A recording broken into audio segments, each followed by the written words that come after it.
been to the Techno Invest Roadshow in the past? Iggy has. Iggy's presented many a times at Techno. Very excited. We're going to have it back at this great hotel on Monday, the 7th of November. And you'll always remember that date, won't you? Why will you remember that date, Jackson? Yes, it's a very important day for my existence. But here's the program. We're going to launch it once all these public holidays finish, bearing in mind that there's a public holiday tomorrow, there's a public holiday for you guys on Friday, and there's a public holiday in Perth on Monday. So come Tuesday, when Australia goes back to normal business hours, we'll launch the Techno Invest Roadshow, and there'll be a QR code on it for you guys just to go straight to our website. Andrea will send out details about going on to Eventbrite, and looking forward to that show. So without any further ado, it's time for Chrissy to introduce the great George Bauk. And George is a really passionate Carlton supporter, so just be really nice to him as he goes up to the stage, and had a good moment on Sunday night. So finally Carlton got a trophy to put in the cabinet. You're pretty mean, aren't you? Poor man, he did his therapy for it. He's had weeks of it, and you just keep bringing it up. You okay?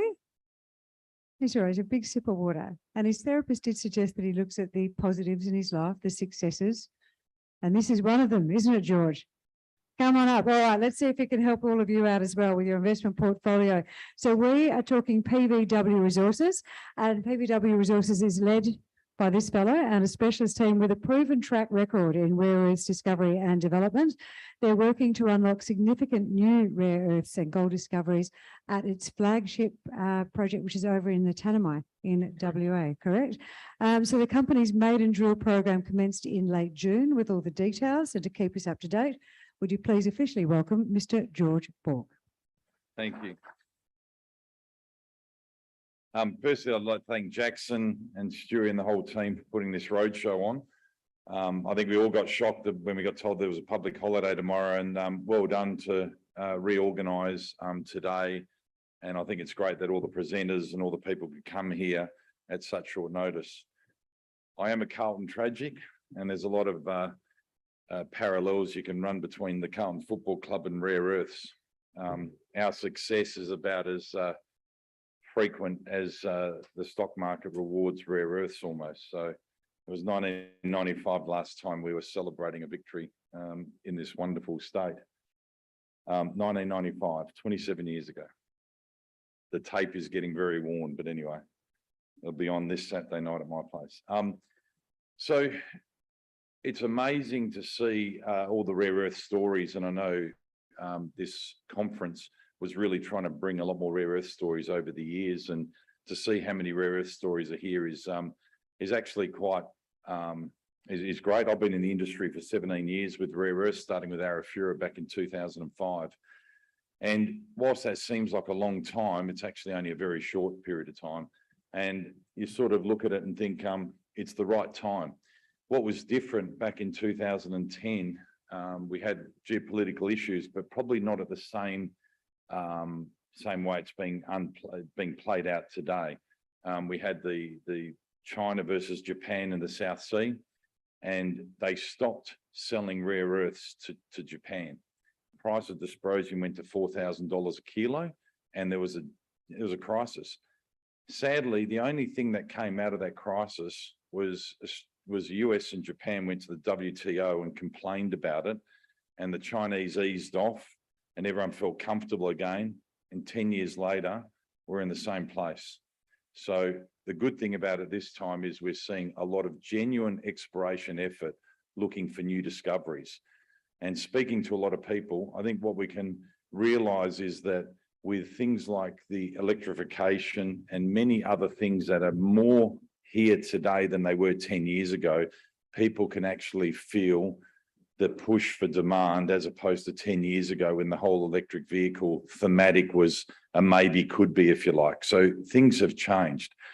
You've only got to go back about 15 years ago, and a lot of geologists used to walk around the bush, and as one famous geologist, I can't see him in the room, said to me only moments ago, he goes, you used to spit on this pegmatite stuff, like you couldn't sell it for anything. This is only 15 years ago, right?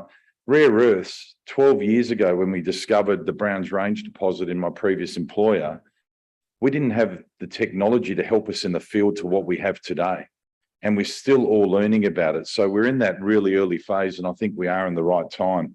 The right team. So we have a couple of people from that journey at Northern Minerals, where we took a project from exploration through to production. So we actually physically sold heavy rare earths on the market. So we've got a good line of sight. We know who the players are, and that gives us a lot of information to help us look what we're looking for. And we've got Robin Wilson as our consulting geologist, who is helping Carl Weber, who's here with me today, as our exploration manager, help us define and look for our project. Right place, we think we're in the right place, and I'll take you through that now. So this is a standard disclaimer. So we're located in Western Australia, 90 kilometres south of the famous Browns Range project, which some people might not be totally familiar with, but it's probably the greatest heavy rare earth deposit outside of China. And that was only discovered in 2012. So it's only 10 years ago that ore body was discovered, 90 kilometres north of us. We've got fantastic infrastructure around us. It's only getting better, that I'll talk to you about. We're in the middle of a drilling program.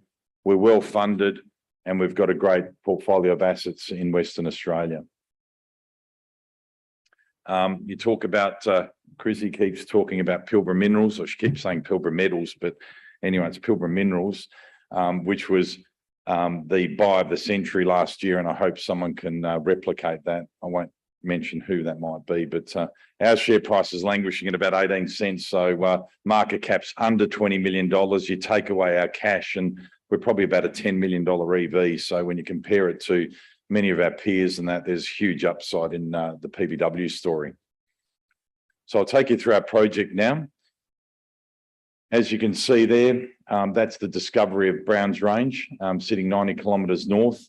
We're located just off the Tanami Road, and all famous geologists will tell you that great discoveries are found near these structures called roads, so it makes it easier for them to find things. That fault is actually not necessarily correct. It's more around the Tanami Road. The government's adding $900 million state and federally to actually seal that road. And you might see some news in the AFR and the Australian that talks about how critical that is from a defence perspective. But this changes the dynamic of this whole project and region. And we're located within 20 kilometres of that infrastructure, which is simply outstanding. We have 1,200 square kilometres of contiguous land.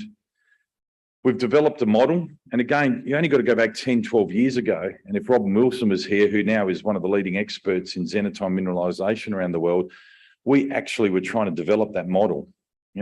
2010 and 11, we're asking ourselves, okay, how big does this have to be? What grade could it be? What dimension could it be? I mean, we're only talking 10 years ago that we were trying to come up with the model of how this mineralisation could form. So we've modified that and applied that to what we're seeing at Browns Range, at the Tanami project. And there's three key ingredients. You're looking for the right stratigraphy, the right style of mineralisation, and the right plumbing system.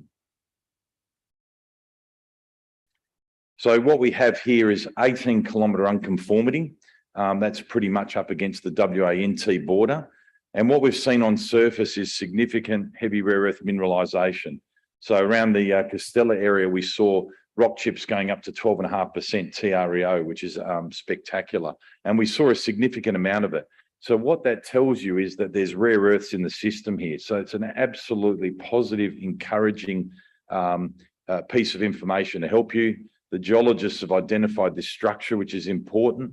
And so now it's all about drilling this area, which we've started and commenced drilling. Now, this is the first drilling program that's been undertaken at Watts Rise. So you've got to put that in perspective, is that there was some drilling in the area 10, 12 years ago, very limited, more around Castella and for this area for gold. But this is the first 5,000 metres in this area.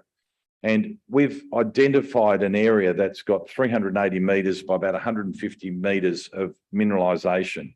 Now it's thin, so it's unlikely to be an ore body, but to think that we've seen the rare earths deposit above an unconformity across this amount of mass gives us huge encouragement that we are somewhere nearby the primary source. So a lot of people are sort of, as we all hope to find the ore body on the first drill hole, this is extremely encouraging to find this amount of mineralization in our first drill program. This is a 3D image of it. It's sort of, it's about 20, 40 meters to about 100 meters of depth. It's sitting above the unconformity in the Pargee sandstone. So with this, we now need to do work on the plumbing. So what we've got to do now is we've got to do some ground-based gravity. We need to get a structural geologist out there and get better definition around these areas to look for a bigger trap. Because what it's all about is where this fluid hopefully forms into a trap, which creates a size big enough for a deposit, and we're off to the races.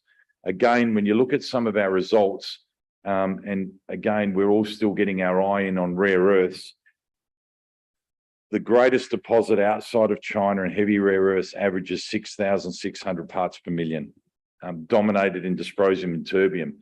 So when you start putting these intersections in our first program of 2 meters at 6,500, 1 meter at 9,500, just compare that to what's at Wolverine. So we haven't found the whole body together, but you're finding pockets of mineralization that are forming in the right concentration.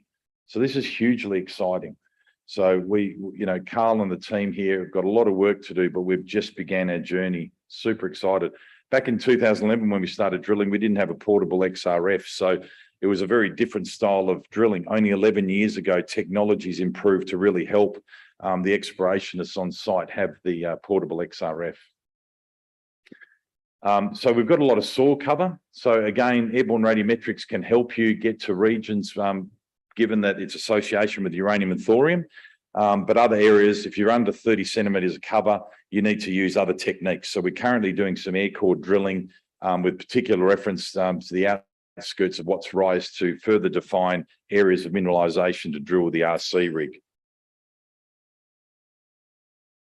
Buy one, get one free. The Japanese back in 2010 always wanted to find a rare earth deposit that was a byproduct of something else because they never felt that you could find a deposit that could carry the economics of rare earths on its own. And given where we're located in this fantastic belt with Cali down here, Newmont's great mine, these are the last drill holes that were drilled at the Watts Rise project for gold. And they're pretty spectacular results. So we're waiting for the results to come back from the recent drill program. But you could imagine if you found a rare earth deposit with gold credits or gold credits with a rare earth, you know, that would be a stunning outcome to have those two styles of revenue streams coming into the project. So just a little bit about rare earths. I've got a couple of minutes left. Yep. So you know what they're for. The four sweet spots of rare earths, neodymium, praseodymium, dysprosium, and terbium. They're the four elements that go into a permanent magnet. In 2011, Siemens came out and said that we don't need dysprosium anymore. We've found a substitute and we're going to be Dy free. So it's the wind turbines are not going to need it. The price of dysprosium crashed. Have you ever seen the apology from Siemens to say they've not been able to achieve that? It's amazing how you're allowed to say something on the front page, but the apology goes on page 74. But anyway, shit happens. So that's the stuff that we're up against, if you like. But the governments are finally stepping up, and I think we've seen some amazing transactions of recent times. For Iluka to get $1 billion loan from the government's an outstanding outcome, and it is actually good that we're having a mixture of the junior small caps making their way through with discoveries, but it's also good to have the big balance sheeted mid-tier companies participating in rare earths so we continue to have successful organisations.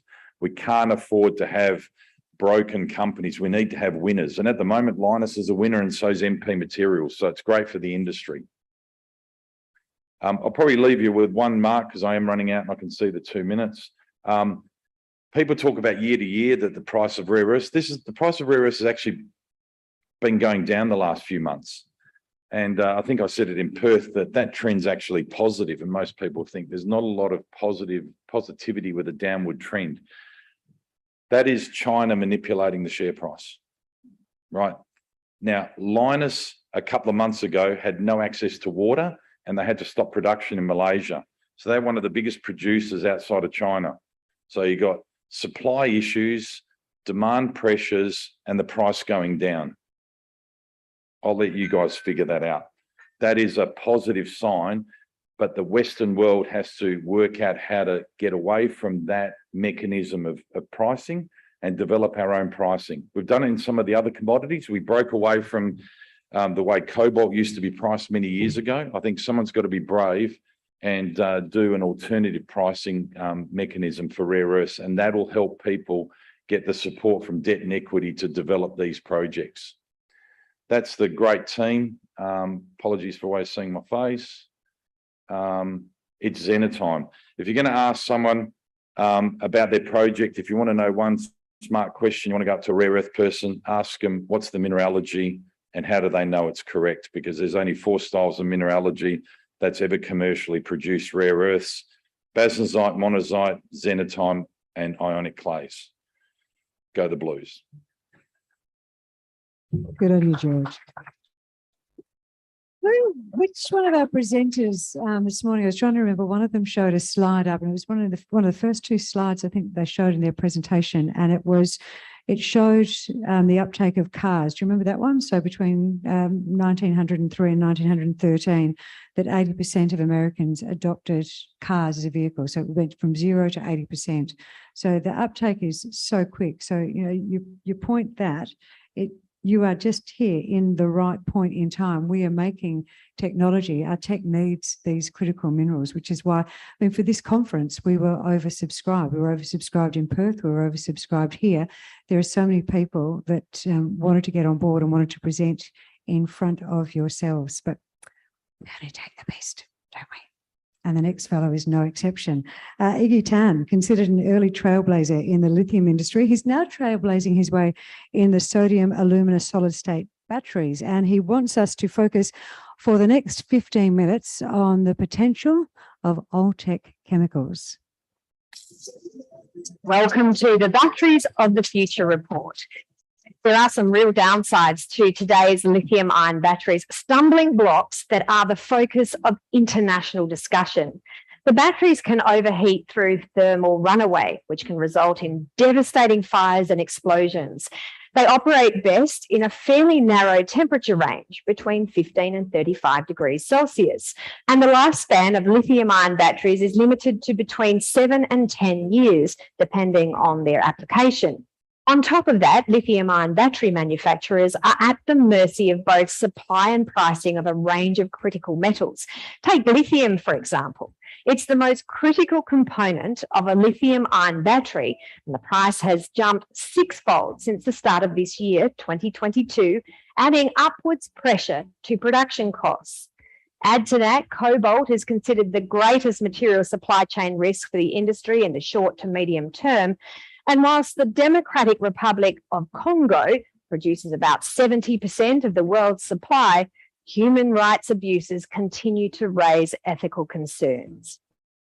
There are also supply chain concerns around graphite and copper, which make up the anode part of the battery. The industry is heavily reliant on China because it produces 90% of all graphite anode material. Therein lies geopolitical risk. A standard electric vehicle requires 2.5 times more copper than a standard internal combustion vehicle. A recent report suggests there aren't enough copper mines being built or expanded to provide all the copper needed to produce electric vehicles into the future. But an alternative does exist. The solution is Altech Chemicals Synergy Battery, which uses sodium alumina solid state technology. Good afternoon, everyone. Firstly, let me explain a lithium-ion battery. I'm sure people understand this, but in a lithium-ion battery, you have the anode part, which is the graphite. You have a copper collector. On the other side is a cathode and aluminium to collect the electricity. And in the middle is a flammable organic solution. The separator is also flammable. Now, the battery industry has been moving towards solid state technology. Does anybody know what solid state technology is? Essentially, it's replacing that liquid electrolyte with a ceramic piece. And the ceramic allows the lithium to go through it. There's no liquid electrolyte. and that's solid state technology. So lithium-ion batteries have some challenges. You've seen all the reports of fire, explosion, and so on. Why is that happen? Essentially, you get overheating, physical damage. The temperature of the battery soars about 600 degrees, and you get a fire. Now, normal fires, if you douse it and you take the oxygen away from the fire stops. But in a lithium-ion battery, it's nearly impossible to put the fire out because it generates oxygen at the cathode end. In the cathode, it generates oxygen. So that's a big issue. The temperature range that a battery operates is very limited, between 15 degrees to 40 degrees, very narrow temperature range. And I'm sure you've heard that lithium-ion batteries in the cold climates don't actually work that well, right? So at 0 degrees, your battery capacity drops to 70%. The other thing is that during the charging and discharge of battery, lithium degrades. So overall, they can only guarantee 8 years on a battery on an EV, and on grid storage, maybe 7 to 10 years on that. And then you've seen the lithium price increase 6-fold in the last 12 months. Well, people like Chris Gale, he doesn't care because he's a lithium company, but it's put a lot of pressure on the cost of lithium production. We know the Congo supplies 70% of cobalt in the world, and the human rights issues is causing ethical concerns for the lithium-ion battery industry. And then finally, as in the video, 90% of graphite comes from China, and there lies some geopolitical risk for the lithium battery industry. And then finally, copper, 2.5 times more copper in an EV compared to a normal vehicle. And there's a recent report that shows that there are not enough copper mines being built to meet just the EV demand. So is there a battery that is fireproof, a large temperature range, greater than 15 years life, no lithium, no graphite, no cobalt, and no copper? And this is our battery, Serenergy Energy batteries. They're essentially run on salt and nickel metal. Essentially, they look like these cylinders. About 40 of them go together in a very big unit. And that's a 5 kilowatt unit. We didn't develop the technology. It was developed by a German institute over 8 years, spending 35 million. And essentially, the key ingredient is salt. So the thing with solid state technology is that we don't have a liquid electrolyte. And because we don't have a liquid electrolyte, it's not prone to fires or explosion or thermal runaway. So the batteries are completely safe. The temperature range, it goes down to minus 15 degrees to 60 degrees. The internal of the temperature runs at 300 degrees, and it's insulated, so you can actually touch the outside of the battery. So think of it like a mammal. It's got its own heating system, and mammals operate in the cold weather. All right, so large temperature range. The sodium doesn't degrade in this battery, so the life of the battery can be up to 15 years, so long cycle life. And this is a great test that we've been done by a group in Canberra. And you can see here, a lot of the lithium-ion batteries tend to degrade over cycle life. Our batteries are very stable. In fact, it's actually growing in capacity. So what we use is common table salt. We mix it up with nickel. Now, salt is actually very reactive. Sodium is very reactive. It's an alkaline metal. It sits under lithium on the periodic table. And it's a great battery element. We don't have any cobalt. We don't need cobalt to boost the energy of the battery. It's cobalt free. And the best part is that we don't have any anodes in the battery. It's a self-forming anode when you charge, and it discharges, it dissolves. So we don't need graphite, and we don't need copper. So graphite free and copper free. And we believe that these batteries are ideal for the grid markets storage. And the reason for that, if you look at this chart, the bottom of that is specific energy, the side of it is the power, and you can see the top part of the lithium-ion battery where you need a lot of power like a truck. You use a lot of cobalt and nickel, and down the bottom is a lithium iron phosphate battery. You just need a lot of energy. You don't necessarily need a lot of power quickly. We sit in the middle where our batteries can charge for 4 to 6 hours and discharge for 4 to 6 hours. Ideal for the grid storage market. Okay, the energy is very similar to lithium-ion batteries. And as I mentioned, grid storage is growing as fast as the EV sector. At 28% year on year, it's growing. It's expected to climb to close to 15 billion by 2025. So the potential for the market is very strong, and we don't compete in the EV side where it's very competitive, very tight margins and so on. Now, the key part is how does this battery work? Very exciting technology. You get a ceramic tube. In the middle, there's a positive electrode, and you fill that tube up with salt and nickel metal powder. We flood it with a solution of sodium alumina chloride as the medium, and this ceramic tube just sits in a canister. The canister is actually the negative terminal, the positive terminal is in the middle, and that's what it looks like. So the canisters, you put 40 of these canisters together in this large vehicle, and that's your battery. So when you charge it, the sodium goes across through the ceramic medium, and it forms a molten sodium anode. It's a self-forming anode. If you're interested in the chemistry, that's it.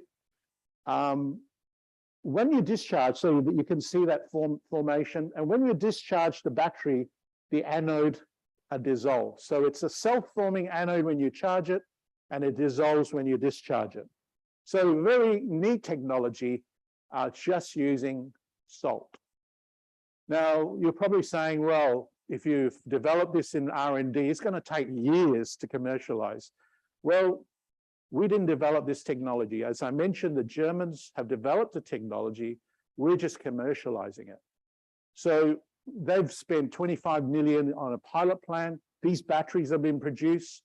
They've been operated, and there is a demand for these batteries.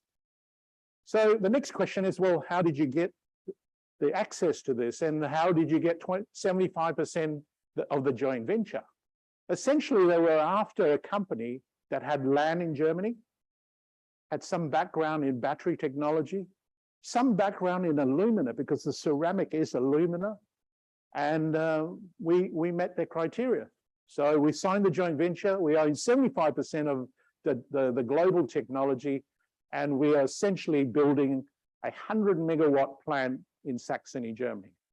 Some of the videos here show you the extent of this $25 million pilot plant. So this is just well advanced, and you can see some of the design on the battery. So that's that battery there is a 5 kilowatt unit, but we are proposing to build 10 kilowatt units, 10,000 of these batteries.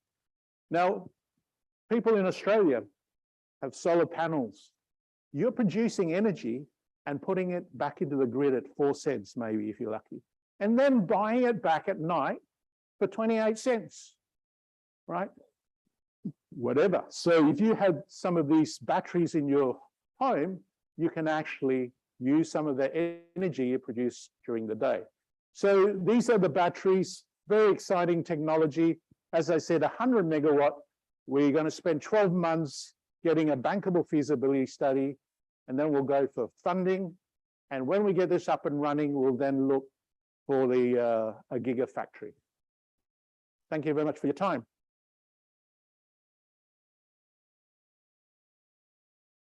I thought you had so much more to share then with us, genuinely. Do you have more time? Oh, you can, would anyone like to ask, Eddie, would anyone like to ask Iggy a question about the technology and the potential?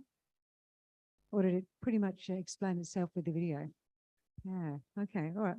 You did, you shocked me. Iggy usually has a little bit more, I'm just Going to stop, aren't I? Because it sounds like I've been drinking and I haven't. Again, I promise you. But that does remind me to let you all know that we're having drinks afterwards. So, right. Who would like to be next? Tim Davidson, would you like to come up and join us, sir? From the back of the room. Wonderful. Now, Tim is from Meeka Metals. He's the CEO of Meeka. Now, Meeka is a gold and rare earth company with a portfolio of high quality projects over in WA. And in addition to its 1.1 million ounce mineral resource at the Murchison Gold Project, exploration is also underway. Oh, no, you're correct. Iggy, you've completely thrown me. Oh, I could blame you. Do you guys want to fight it out between yourselves? Because I've made the mistake. No, he's a lover, not a fighter. That was Tim, everyone, and he's just prepared for his next one. This is Keith. Excuse me, my apologies. Can I just rewind that and pretend the last 5 minutes of my life didn't actually happen? We are a little bit more advanced over in Western Australia than I'm portraying to you. Right, Keith Coughlan. Keith is the executive chairman of European Metals Company. He's got more than 30 years experience in mining, finance and advising resources companies on projects covering most metals and commodities in many and varied jurisdictions. But really, I reckon what the bloke is here to tell us about today is a little old project that he's got going over there. And it's a big project. And it's, we've heard about, you know, people wanting to have security as to the ability to get hold of these different minerals.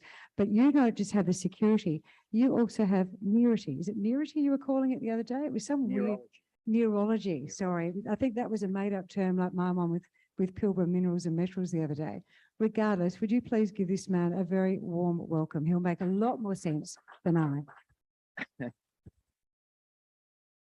Thank you, Chrissy. Thank you all for your attendance. Yes, I'd like to talk to you about our Synovics lithium project in Europe. We purchased this project way back in early 2014. So we've been at it for some considerable time now. We've been coming to these, or I've been coming to these sort of presentations for many years. And I think it's fair to say that the market, we've always consistently underestimated how many electric vehicles were going to get produced, what the demand was, what the uptake was going to be. And we've continuously overestimated how much lithium was going to be produced and supplied into that market. Consequently, we have a market in deficit, and it's going to be in deficit for some time. Hard to say. And that's why we have the lithium price doing what it's currently doing, which I'm sure you're all aware of is at all-time highs. After the speed reading course. So let me tell you a little about the project itself firstly. So the first differentiation, this is a fully integrated project. That is, we're not producing a concentrate and then selling it to China, for example, for further processing. We're going all the way through to battery-grade lithium hydroxide, battery-grade lithium carbonate. We have produced both of those key battery metals in our test work to date, both to battery-grade quality. This is a very, very large lithium deposit. It's the largest hard rock lithium deposit in Europe, by far the largest in the EU, which is an important distinction that I'll touch on shortly. And it's the fourth largest hard rock lithium deposit in the world. Now that's the size is important because it goes to long-term security of supply, but it also helps escalate the value of the project in the eyes of the European Union, which is becoming increasingly important for us. We updated our economics in January of this year, as you can see there, a large MPV after tax and a very good IRR after tax. I stress those numbers were calculated using a lithium hydroxide price of $17,000 a tonne, 17. And as of today, you just reverse those numbers, it's easy, it's now $71,000 a tonne. We have two very strong partners helping us with the project. The first there, ČEZ, is the Czech National Power Utility.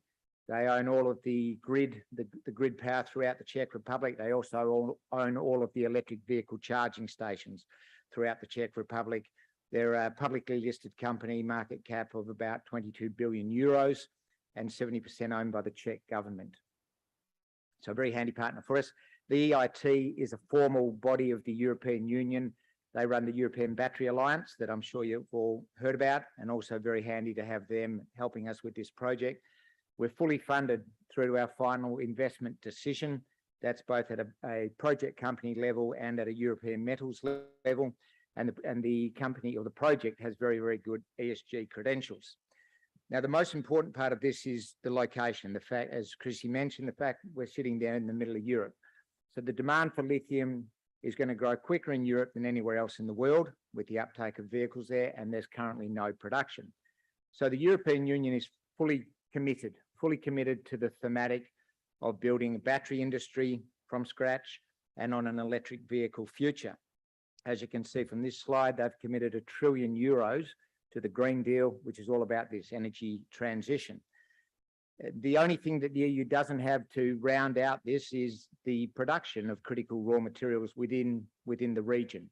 And they're not going to go and spend €1 trillion building this business plan and then rely on another part of the world, in brackets China, for one of the key ingredients. And this became very evident just last week. This is a fast-moving space, and just about every week we see some significant piece of news. But last week, the EU announced the European Critical Raw Materials Act. And I'm just going to read you a couple of comments from Marosepkovic, the Vice President, when talking about this act. He basically said, critical raw materials are strategic commodities and their supply can no longer be governed by market forces alone. This approach will help us to source primary raw materials at home to avoid risky overdependence on third countries, read China. We need to mobilise greater levels of financing in the sector and help de-risk European projects. We have to govern and accelerate their development. There is no alternative. And those words are like music to our ears. You know, the one criticism I've had, or the one major headache I've had in developing this project over the last few years, is just how slowly the wheels seem to turn in Europe. You know, they're building electric vehicles at a great rate, but no security of raw materials. And it's probably taken the Ukraine conflict and the gas crisis that's currently gripping Europe to bring this to a head. But finally, we now see these sorts of statements, very strong statements from key politicians in the EU about the development of projects like ours. The reason for this is the take-up of electric vehicles in Europe. These three key markets across the region these days, nearly 50% of all vehicles sold, in this case in July, in these markets, nearly 50% of all vehicles sold have some sort of electric capability. And in somewhere like, sorry, I took that slide out, somewhere like Norway, for example, that number's more like 90%.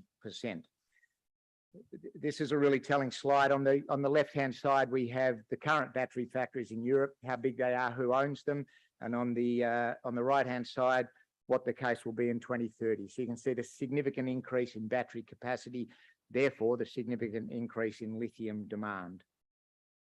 And just another slide showing that undersupply, the deficit in the market that I mentioned earlier. So Synovics is very large, and this is important. We account for over 65% of all the known hard rock lithium deposits within the EU.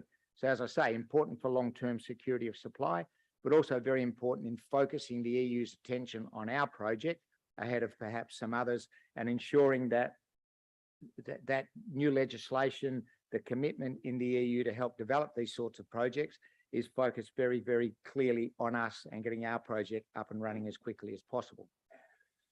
The gold star in the middle there is where the project is located. We're in the Czech Republic on the border with Germany, and you can see all the battery factories being built or in advanced planning around us. Incidentally, if all of these factories are in production by 2030, their full capacity would require more than 100% of all the lithium produced in the world last year. In fact, 125% of all the lithium produced in the world last year would be required just in this one corner of the globe. Now, Synovics is a historic underground tin mine. Tin's been mined on and off here for over 600 years. That's very important to us from a couple of perspectives. This slide just talking about the infrastructure. All the infrastructure is in place, and the project has a very strong ESG profile. So re-entering a historic underground mine is clearly a lot easier than trying to permit a new operation, trying to dig new ground or dig an open pit. So apart from that key component of our ESG profile, there's a number of other factors here that help us deliver a project that will have an ESG profile as good as any lithium project globally. As you'll see from this slide, produced by Minviro late last year, independent consultant, who ran an LCA, which stands for Life Cycle Assessment, an environmental assessment, if you like. And we've got two bars there for Synovics talking about the global warming potential, or what we used to call carbon footprint. On the left would be the base case for Synovics if we had to power the project using the local dirty brown coal. Fortunately, our partner is the Czech National Power Utility, who already produce sufficient solar power in the region to commit to providing solar power to the project. And that's the difference between, or the majority of the difference between that first bar and the second bar, which is clearly a very, very good result compared to all other forms of lithium production globally.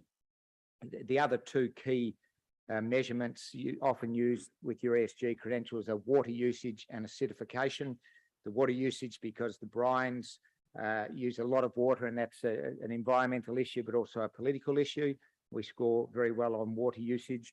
And acidification is important because the spodumene conversion uses a lot of acid, whereas our process doesn't, so we score very well there also.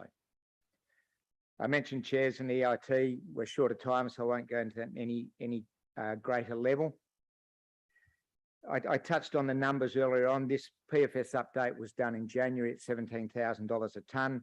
As you can see there, net of our tin credits, I mentioned it's a historic tin mine, we can produce battery grade lithium hydroxide for about $5,500 US a tonne.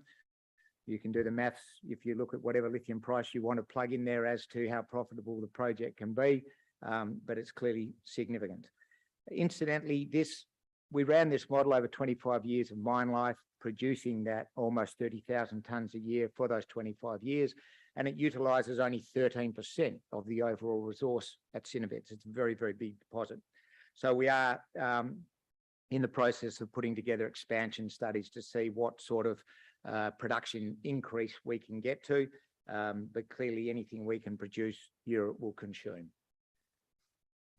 Where we're going over the course of from here until production.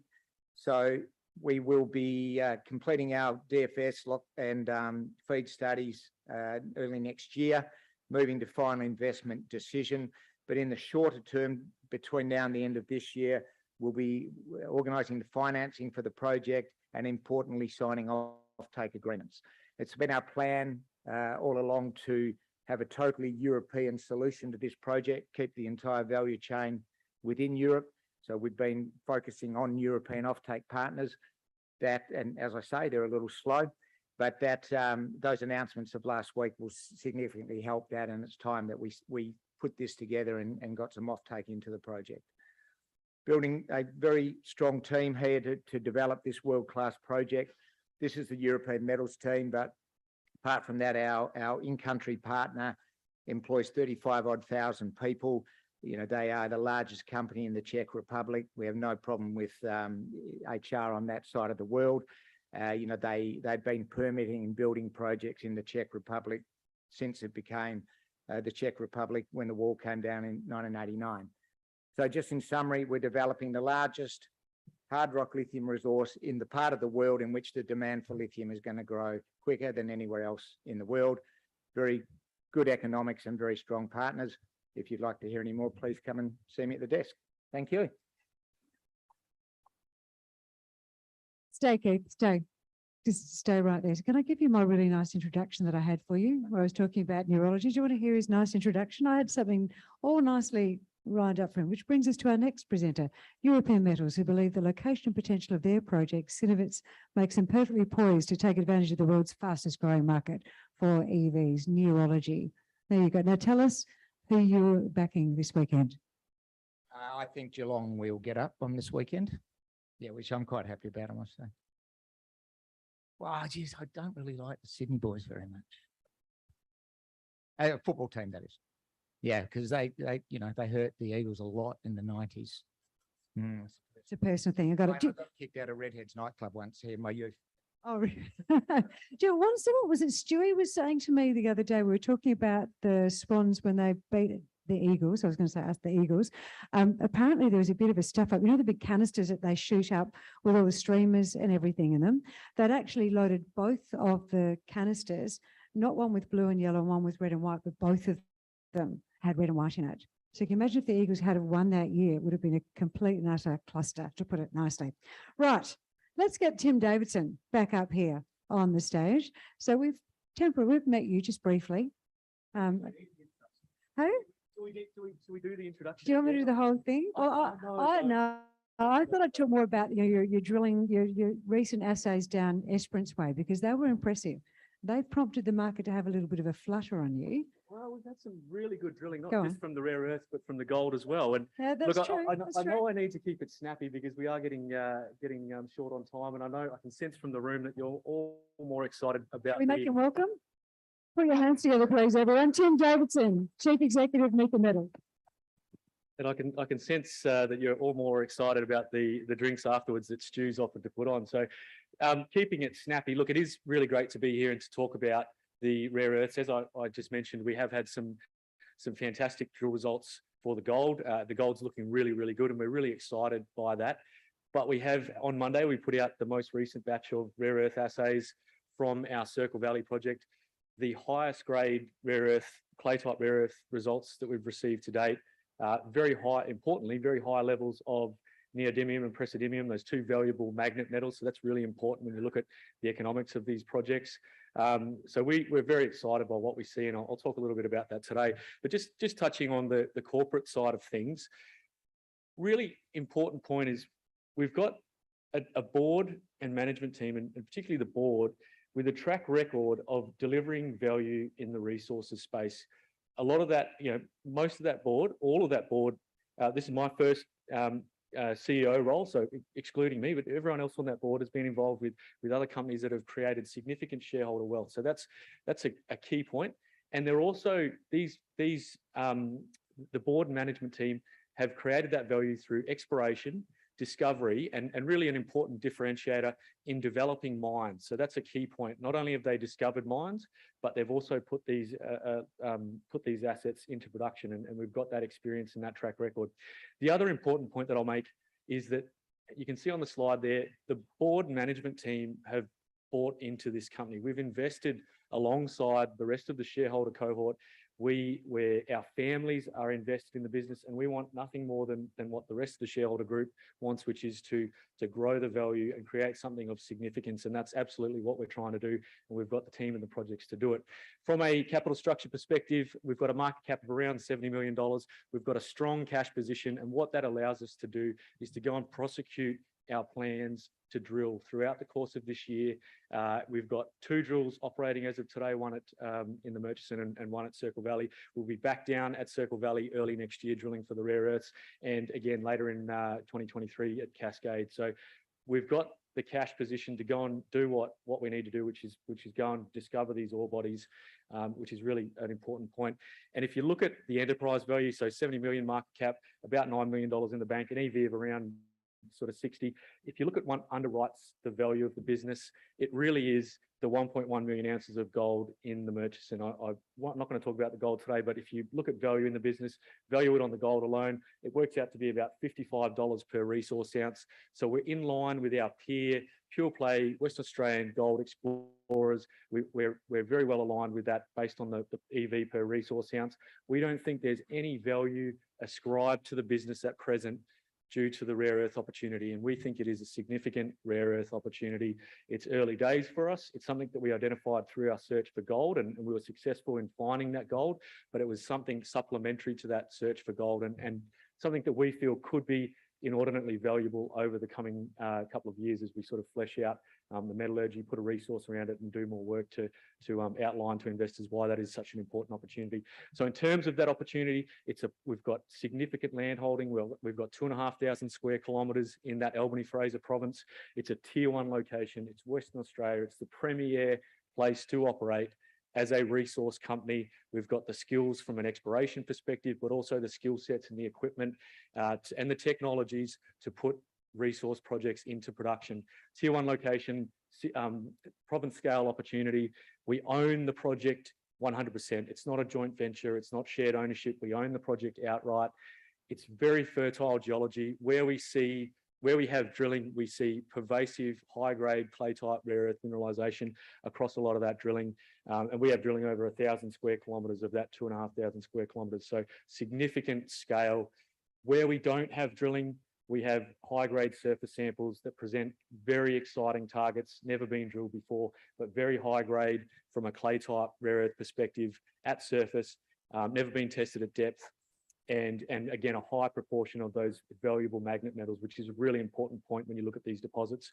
And while it's the initial met test work, it's given us a positive first pass result. We need to do a lot more work on it to refine that, build a flow sheet, but a positive first pass met test, which is very encouraging. Now, just to frame why we think there is so much opportunity and value in the rare earth space, I just need to talk quickly about supply and demand.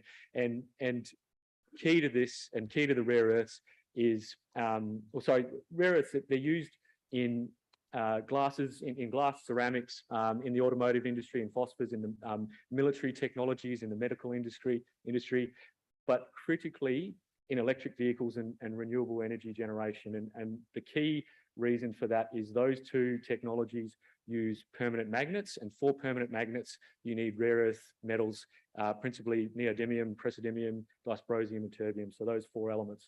So when we look at electric vehicles, for instance, global sales of electric vehicles, they're forecast to grow at 20% compounding annually over the next 4 years. It's going to be about 10% per annum after that. That's not forecast to slow down. By 2040, you're going to see more passenger electric vehicles within that global fleet than petrol and diesel cars. Each electric vehicle uses about 2 to 5 kilograms of permanent magnets. 30% of that weight is permanent magnet, is magnet rare earth metals, that NdPr, neodymium, praseodymium, dysprosium, terbium. So those are the really valuable, important ones. Touching on the wind turbines, so the direct drive wind turbines, again, they're forecast to grow at about 25% compounding annually for the next 10 years. Each installed megawatt of generating capacity uses about 650 kilograms of rare earth magnets. Again, 30% of that weight is in those rare earth magnet metals. So the magnet metals is really what's going to drive the rare earth market over the next 10 years and beyond. If you look at what drives the economics of projects, again, it's those magnet metals. While they only make up 23% of the rare earth market by volume, they account for about 90% of the value of the market. And because as they're growing, very strong growth there. That's forecast to go to about 30% of the market by volume and about 99% of the market by value by sort of 2030, so over the next 10 years. So really, the magnet metals is what is driving the growth in the rare earth market, and the magnet metals really is what drives the value and what is going to drive the economics of these projects. And just to touch on where we see supply demand going over the next few years, everyone we speak to sees supply and demand falling out of balance. Best case scenario, what you're looking at in that graph is the light blue in the background is demand volume annualized, and what you see in those bars, the dark blue is current supply, and that dashed red above that, that's projects that are in planning, feasibility, and plan to come online.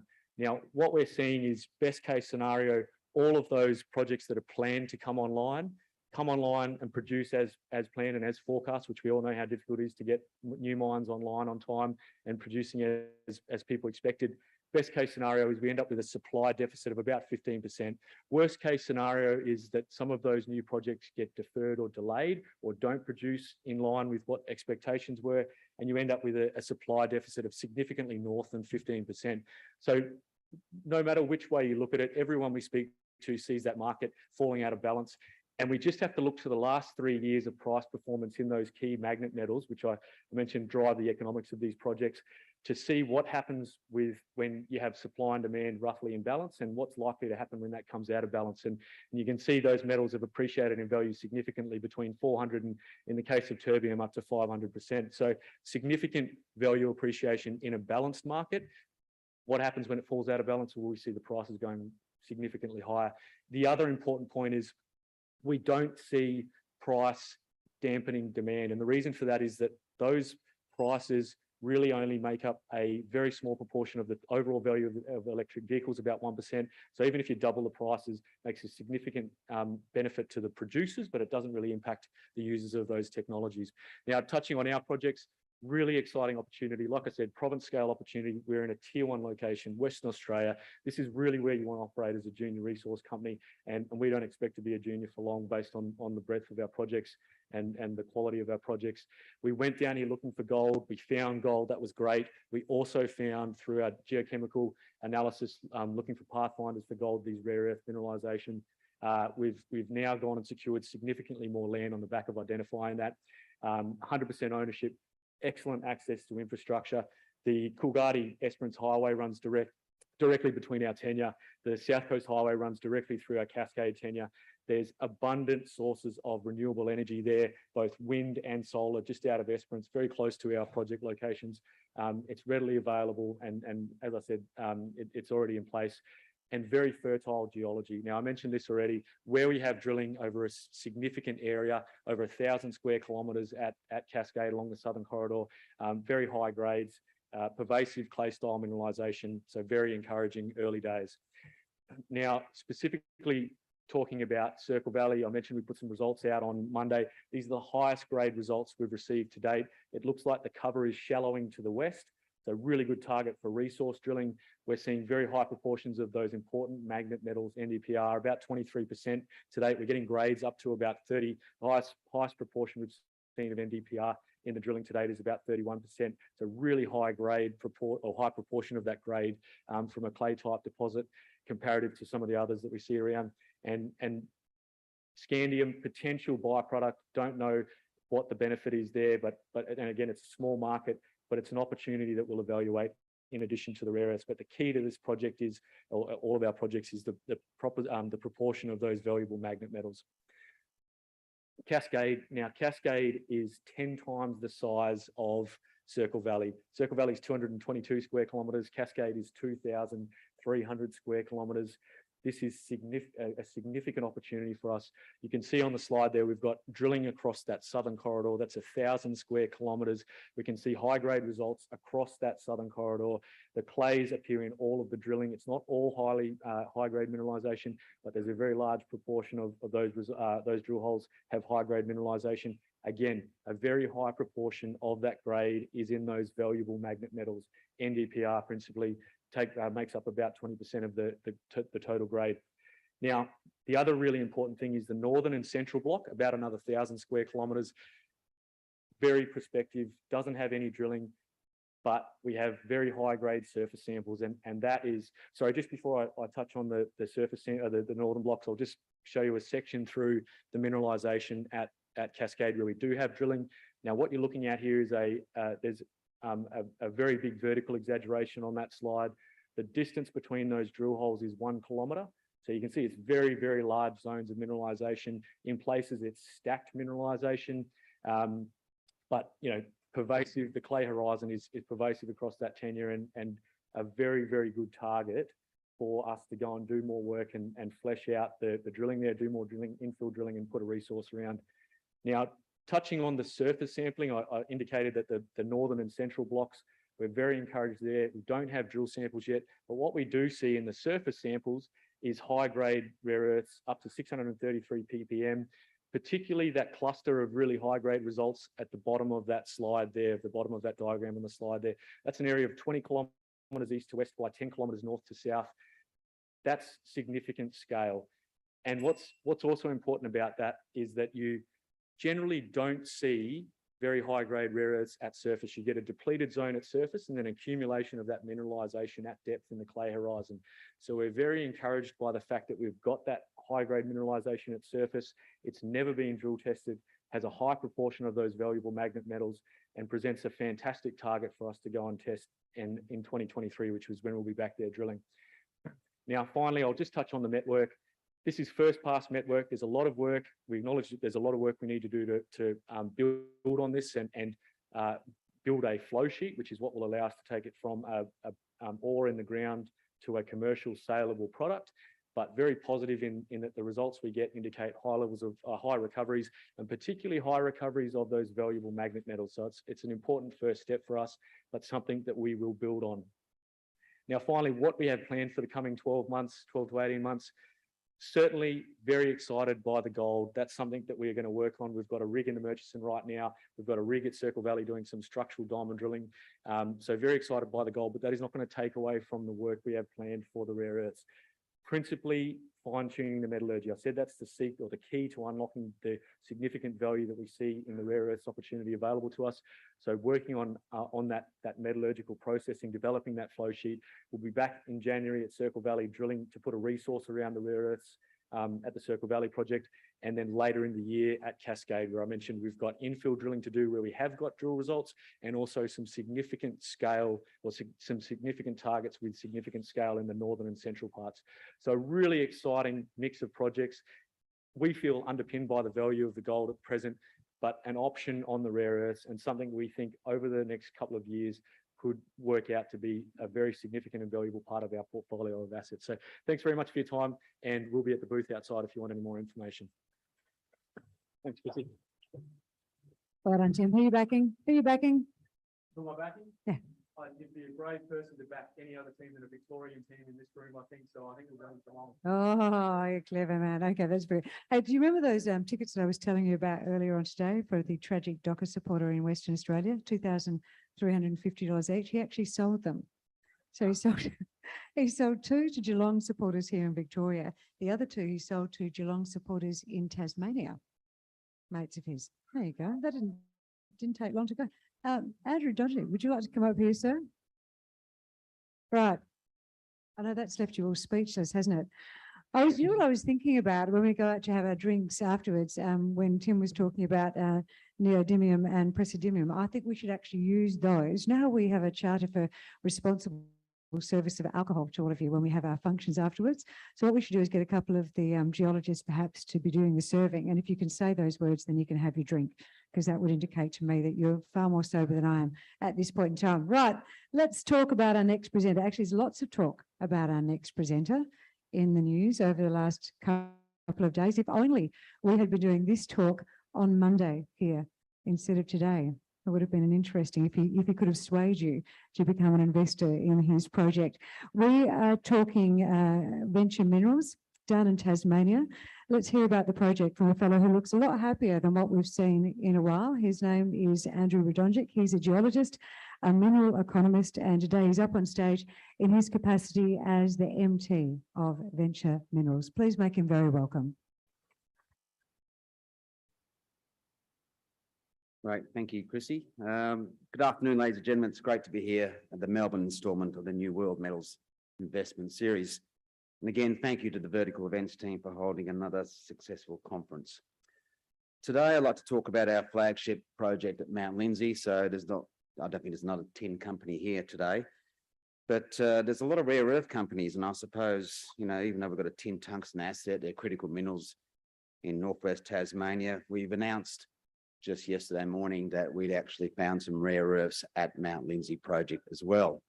So I'll talk a bit more about that, and also talk a little bit about our Chalice mining activities at in our Southwest project in WA. The Mount Lindesay project has already had $40 million spent in it, has more than 100,000 meters of diamond core drilling, completed an open pit feasibility study in 2012, and is one of the largest undeveloped tin deposits in the world. For those of you who don't know, Tasmania is looking like a tier 1 ESG jurisdiction. It's already net zero emissions, and we have access to renewable power in the form of hydro and wind power at a time when tin prices are still above 10-year averages and still about 3 times the price of copper. For those of you who don't know, tin is an EV metal, and certainly the time for tin is now. That's our disclaimer. So we commenced our underground focused feasibility study this time last year, and that's about that we segued onto drilling all our collecting 10 tons of new metallurgical sample to test our new flow sheet, a much simpler combined gravity process compared to the conventional flow sheet that we generated back in 2012. So we're targeting a PFS will be completed this year. It took us 6 months to collect that 10-tonne sample. We have one drill rig drilling one shift a day, 5 days a week. So it's been a bit of a slow, painful process, but we got there in the end, and we delivered by plane by bringing 250 kilograms back ourselves just before Easter to get the process going. So we're going to get results from that shortly. The underground mine design will see an 80% or greater than 80% reduction in the footprint. We only use battery electric driven equipment. Dale Elphinstone from William Adams, ex-Caterpillar, is our major shareholder. He'll be keen to supply some of that equipment underground, hopefully in 2025. And we're also planning on placing all our tailings and our waste rock back into the mine that was originally started 100 years ago. We've also done a little bit of exploration last year before we got onto the onto drilling the feasibility or the metallurgical drilling. We've made 2 new discoveries. There's 48 EM targets. We've got a long way to go there. So I'll touch on the rare earth discovery, which was, I suppose, found during that phase of exploration, which we were doing just recently.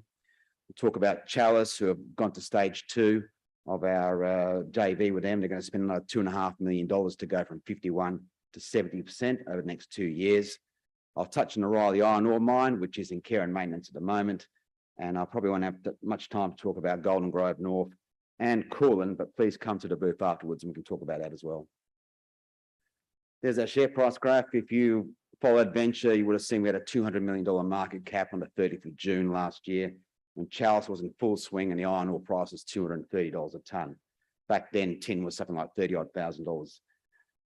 But certainly the position now at the moment, $47 million market cap at 2.6, probably closer to 50 now, and we've got probably around about $7 to $8 million in the bank. The board and an exploration manager, more importantly, have been with the company since it started in 2006. All the skills and the knowledge of the Mount Lindesay project, which we pivoted back onto when the tin price and then the iron ore price went up for Riley, is available in-house and allowed us to move quickly. Like I said, today I'm going to very much focus on Tasmania and a little bit about the Chalice JV. Tasmania, for those of you who don't know, there's 140 years of mining history down there. 60% of the GDP of Tasmania comes from a handful of mines. And if you're in the mining industry, you'll hear these names, household names like Rosebery, Mount Lyell, just off the map here, Renison Bell, Australia's only tin mine, Savage River, Australia's only magnetite mine.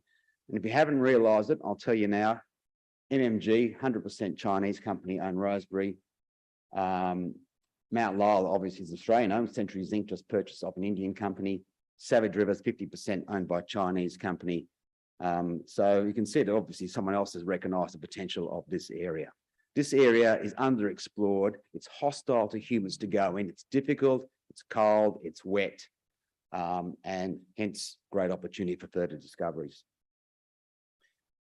Mount Lindesay itself has a bit of history. 110 years ago, nearly to the day, we had mining there at Mount Lindesay, discovered by the same guy who found Rosebery, Tom McDonald. We also have in the alluvial tin field at the base of Mount Lindesay around Savage River, and this is where we picked up the rare earth mineralisation. You can see the hydraulic mining, not a lot of rehabilitation there, and the previous slide show there certainly isn't the pristine rainforest there. It's been mined and the trees have been knocked down and it's full of regrowth, and it's rehabilitated itself because there's 3 meters of rain per year. Now, a little bit about tin. For those of you who don't know much about tin, it's all about solder. There's about 0.7 of a gram in your iPhone, 3 cents worth of tin. If the tin price was to go to $100,000 per tonne, it would be 15 cents worth of tin. It has no impact. It's a spice metal. It's critical. Without solder, or the tin, should I say, which is 96% tin solder is, your iPhone will not work. That's how critical it is. It's not on Australia's list, it's on everyone else's list, but tin is integral for the decarbonisation of the economy going forward. So you want to achieve those 2030 UN sustainable goals, development goals, then you definitely need tin. In solar panels, tin foil, electric vehicles, about 400 grams per electric vehicle, each charging station, 1 kilogram of tin per charging station. And it's in the anodes of every battery. That's lead acid and lithium-ion because it improves the ability to store energy. little bit more about it. 5G network, as we roll that out, more requirement will require an additional 30% more tin by 2030 just to meet EV demand. So tin is very much synonymous with the future. Tin, where is it found? Well, if you look at tin, it's mostly found in some very interesting jurisdictions. As you can see, China, Russia, Indonesia, Egypt, Brazil, Peru, Congo. This is certainly gives you much ESG confidence when you look at that group of countries. And Wood Mackenzie pointed that out last year. Certainly, if you want an ESG compliant source or a responsibly sourced tin, you need to come to countries like Australia and Canada. Canada doesn't have any assets. Australia has one mine, and we are looking to build the next new tin mine in Australia at Mount Lindsay. A very unique asset indeed. Bit about tungsten. Half our project's tin, half is tungsten. We've got a byproduct of magnetite. And for those of you who don't know about tungsten, it's like rare earth. It's controlled by China, 85% of it. China, as a consequence, is looking to develop downstream. So trying to get hold of these sort of products, and many people have spoken about rare earths today, is going to get harder. And tungsten's in the same boat. It's used in armaments, armor plating, armor piercing. It is a Cold War geopolitical strategic mineral. It's very important, and it's used in semiconductors, steel hardening, tungsten carbide drill bits, etc. So it has the same density as gold and the highest melting point for a metal. So very unique and well sought after. The US, by the way, had a strategic stockpile before the Cold War and the Berlin Wall came down. So it's looking to build that stockpile back again. Our intersections, if you look at King Island or Group Metal 6, you see these intersections like what we have at Mount Lindsay in our high-grade zone. You go to Renison and you see very similar intersections. So we've got nice high-grade zones. We've got a third of King Island sitting in the same rock as our tin of 80,000 tonnes of tin metal in resource. We're going to focus on the underground, that 4.7 million tonnes just listed there, the higher grade material. 0.4% tin, 0.3% tungsten, and around about 15% of the rock is magnetite that can be turned into a 65% iron con. It's a JORC compliant resource from 2012, which we're looking to update with a pre-feasibility study. Bit about prices. Well, I didn't touch on before, 70% of this deposit's measured and indicated. In fact, the high grade's about 85%. The tin price, even though it's come off quite a bit, still above 10-year averages and 3 times the price of copper. The tungsten price hasn't moved. It's sort of $327 per metric ton unit, which is still double the price it was in 2016. But we are in the premier tin district with obviously Renison down the road, and this geological map shows that. Renison mine sequence, this zone here in pink, goes all the way into our tenure, and the same host for the tin at mineralisation at Renison also is the same source of tin of mineralisation at Mount Lindsay, which is all very good. And certainly when we flew the EM over this, the first time anyone's ever done that back in 2019, the 48 EM targets we got, we drilled 2 of those. I'll touch on those in a second, but while I'm on this map, we've got co-funding for this target out here. We've got co-funding for a nickel sulfide target here in the ultramafic. Got 13 kilometres of ultramafic, by the way. And Avery's just way down here off the map, which is about to be restarted. And there's another target here we've got co-funding for. So there's a huge amount of prospectivity there still to be realised out of Mount Lindsay. So just zooming into that area there, that's the Renison mine sequence. We're drilling holes along here now, looking for another Renison belt. And then our intrepid geologist had his handheld XRF machine, zapped this mineral, didn't recognise, and he got neodymium. So it only has about 4 minerals there, which were read on the machine. And we saw the coincidence of phosphorus. We looked at an old data set, did a bit of data mining, as they call it, and we found that this place, Reward, lit up like a Christmas tree. So we went back to our 10-year-old samples. We found a few that hadn't been eaten by rats or got wet and rotted away or got lost in the move. But we found an easy 39 samples. We put it into the lab. Everyone else is assaying for rare earths. It took a while, but we delivered those results, which we announced to the market yesterday morning. And those results are very much in line with other companies that are just doing rare earth. It's clay hosted. We don't have its ionic yet. It's early days. Got 39 samples and it's open in all directions. So a little bit back onto like I said, this is an alluvial tin field here. That's 500,000 tonnes at 0.9%. That's sort of like underground type grade sitting at the surface. which we'll look to do a small open pit on. We were successful here with scar mineralisation, first hole back in the middle of last year. We were successful drilling an EM target along strike to Mount Lindsay. This was like a dead ringer for Mount Lindsay. I think probably the granite, it's been plunging away here, it's popped up again, a bit like Renison. So we haven't followed that hole up yet because of the met work and the other drilling we've been doing.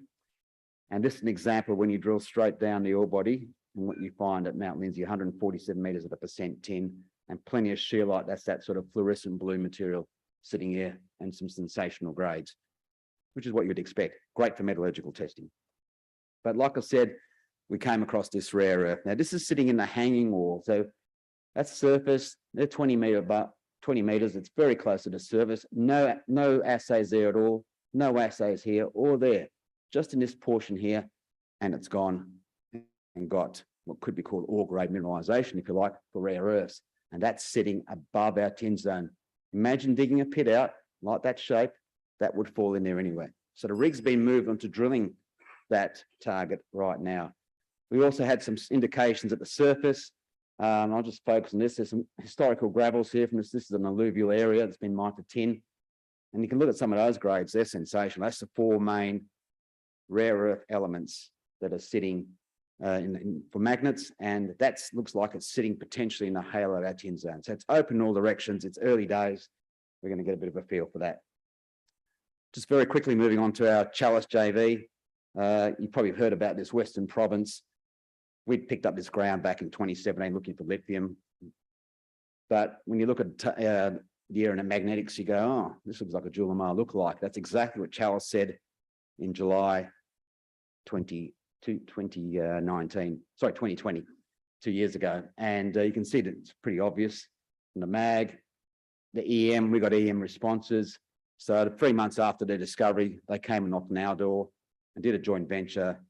They've done the first spend, which is $1.2 million to get 51%. We'd already hit massive sulfide previously. We had copper, nickel, cobalt, and enormous gold and palladium. They did ground EM to verify our airborne EM anomalies. They drilled those holes earlier this year, and they got very much what we got, which is probably no surprise. We got VMS style mineralisation. But what they did find is they found with their auger program, which was much more broader than we'd actually done previously with our laterite sampling. And that coincided with some airborne EM anomalies they did no groundwork on.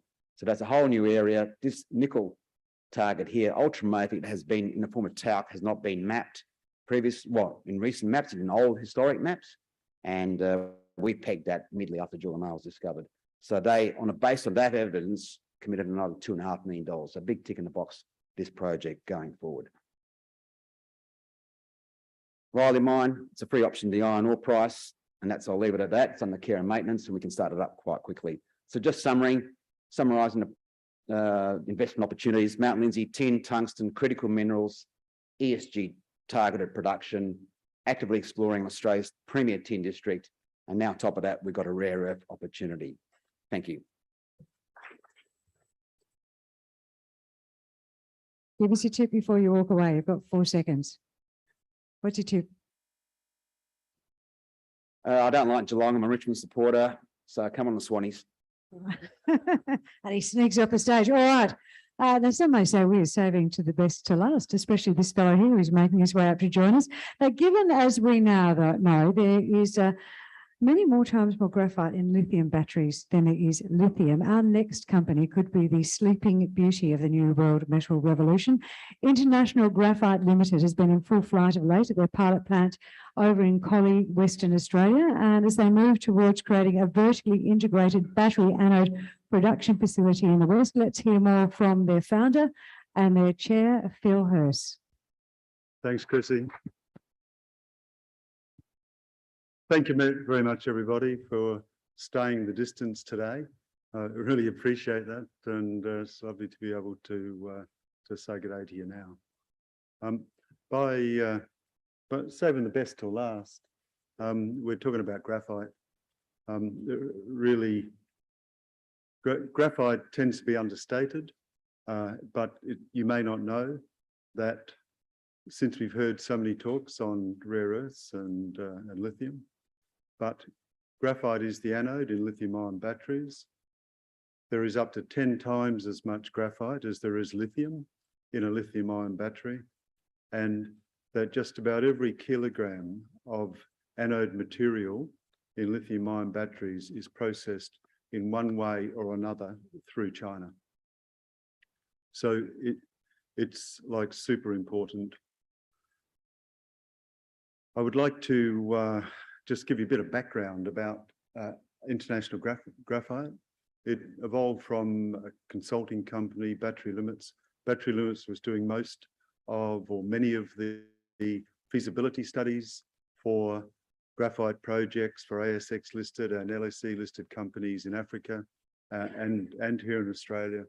And while we were doing that, we realized that outside of China, there is virtually no capacity to provide downstream processing for battery anode materials in the Western world.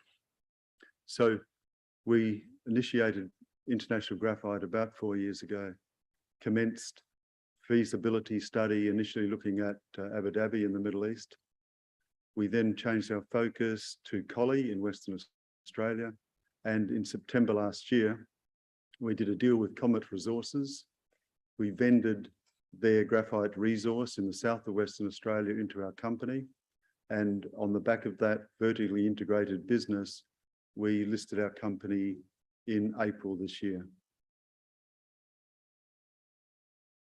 So our vision is to be Western Australia's first vertically integrated mine-to-market producer of graphite battery anode materials. Our highlights, we've got a shallow, long-life deposit and resource at Springdale. At Collie, we've just completed, as Chrissy said, and commissioned the first pilot plant of its kind. It's probably, we believe, the most advanced and the largest pilot plant producing micronized and spheroidized material, which is on the way to the battery anode production. We're planning on introducing commercial scale micronizing next year. We're then going on to produce purified spherical graphite and then coated graphite. Being fully contained in Western Australia, it gives us great ESG stewardship. We can track our material from the mine right through to final production. And it also gives us the opportunity to add our bit to regional development in the state. It's already been said that Western Australia is a great place to be operating. It has recently been voted by the Fraser Institute as the #1 jurisdiction in the world for resource development and exploration. And as per our experience of development, our downstream processing experience, we have an extremely technically group of metallurgists and engineers. I think we've pretty well been through this. The most important curve here is from benchmark, and the light green histogram, that really shows the current production capacity of graphite. The yellow and blue bands show the projected increase in production capacity, and this is about 2025. This band here, this red line, shows the demand curve. Now, what that tells me is that there's going to have to be a lot of work done for commodities to meet the demand of the battery revolution. So we're doing our bit to building a world-class battery hub in Australia. Western Australia is blessed, as you've been seeing through many of the previous presentations. There are spodumene concentrators dotted throughout Western Australia now. In the southwest at Curtin University, we have the Future Battery Industries Cooperative Research Centre. We have the Tianqi IGO and Albemarle lithium hydroxide refineries. We've got Nickel West producing nickel sulfate. We've got EcoGraph, which is proposing to establish a downstream graphite processing facility in Kwinana. We've got Greenbushes Mine, which is probably the best lithium mine in the world, and international graphite. Graphite has critical mineral status in Australia. There is great government support for establishment of this business, both at federal level and the federal government has already offered around $250 million in support to two of the graphite companies that are further down the track than us. We have already been given a $2 million grant by the West Australian government as part of our piloting and our first stage micronizing plant that we're building in Collie. So we've got 165 million shares on issue. We listed in April at 20 cents. We're hovering around the 40-cent mark. Our market cap's around $65 million. We had about $9 million in the bank as of 30th of June, and the board and management control about 41% of the business. Matthew O'Kane and Andrew Warland are our two commercial and corporate directors, and myself and Dave Pass, we're the technical people, and it's very much a technical driven business. We're going down 3 lines of development. First of all, feasibility studies for the Springdale Mining and Beneficiation Project. Secondly, the development of an industrial graphite production plant. And then thirdly, feasibility studies for the Collie battery anode material production. We've got our hands full. In terms of the team that's supporting us there, we've got Battery Limits, which is managing the Collie pilot plant work and the feasibility studies. Got consulting geos, Omni Geox working on it. Pro Graphite in Germany are our downstream advisory and test work organisation. Got a coating technology company in the USA working with us. Our MET test work being done in Perth at IMO. A major Australian research organisation is doing graphite purification work. We've got our environmental consultants, our hydrogeology consultants. Very importantly, we've had the same product marketing and sales consultant, an expert called Chris Whiteley from Lone Star, who is Texas-based. And our lead managers have been Peloton and Pamplona, who have done a wonderful job for us. Very quickly on the Springdale resource, it's located in the, It's located in the south of Western Australia. It's about 450 kilometres from Collie. We have a resource of about 15 million tonnes at 6% total graphitic carbon, including a high-grade zone of 2.5 million tonnes at 17%, which gives us a great starter. The processing at Collie is quite conventional. It's crushing, grinding, flotation, produce a concentrate, put in a truck and send it to Collie. Now there's great exploration potential there, and we have just finished a 7,000 metre drilling campaign, or the best that we could get when we got washed out. But we have been able to identify some terrific new zones, and we believe that there's great opportunity for massively expanding this resource. Previous test work has been done on the Springdale material that's shown that it is suitable for battery anodes. So the test work, the drilling that was undertaken, if we have a look, that the main resource is in a southwest northeast axis. Since that work was done, the electromagnetic survey work has been done, and each of these light coloured zones highlights an area, especially this one over here, of potential graphite mineralization. And in fact, we have now discovered here in this first range of drilling, the new zone that we're calling Far West. We've had some terrific hits on it. This flow sheet really represents the guts of our business. So there'll be mining at Springdale, concentrating to produce around about a 95% concentrate. With graphite, you can have a range of sizes. You can have coarse and fine sizes. The coarse sizes tend to attract a premium price, and they're used for foils. For like every mobile phone you've got, every computer you've got has got a graphite foil in it to dissipate heat.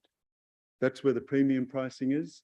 Our material is fine, but it is very useful for battery anode material and industrial products.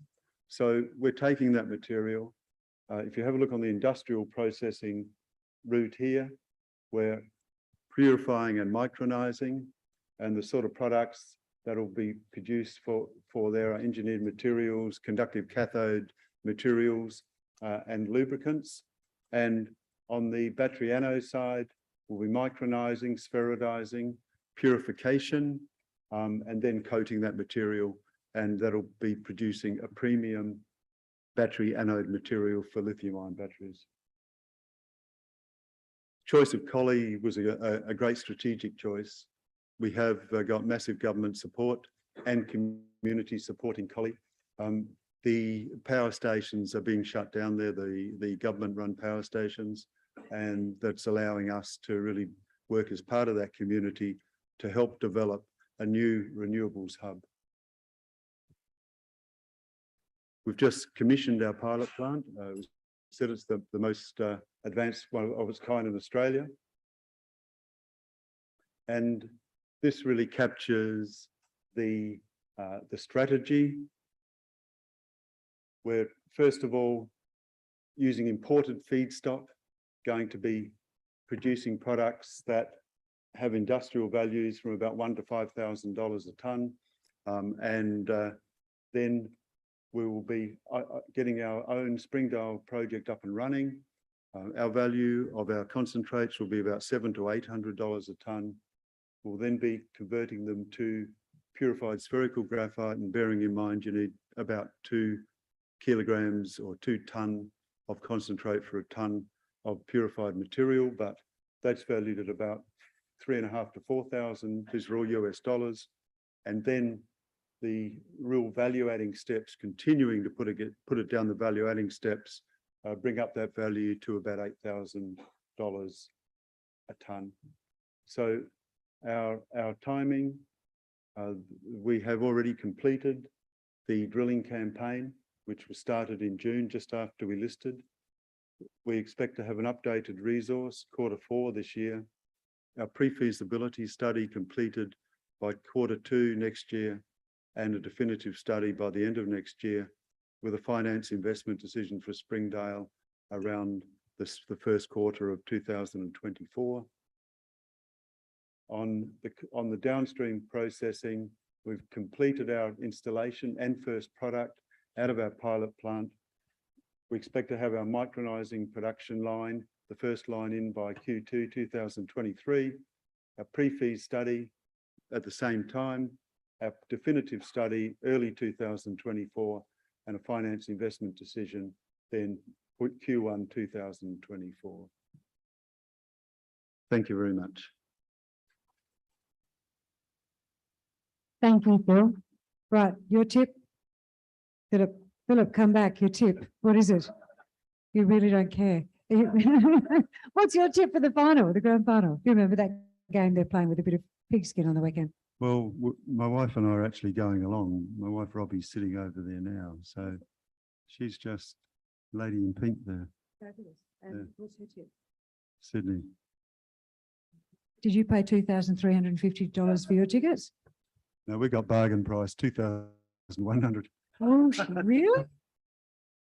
But, sorry, Eddie, hold on. but you get to listen to these old has-beens that they try to entertain you before the game, you know, but it's all part of the deal. All right, okay. Good on you, Phil. Welcome. Thank you so much for rounding out the conference for our presenters. Thank you very much. Right. Now, as Jackson noted at the start of the conference today, we've been really honoured, very, very honoured to have some wonderful experts, keynote speakers to come and address you all over the course of the conference, not just today, but when we were in Sydney and also when we were in Perth.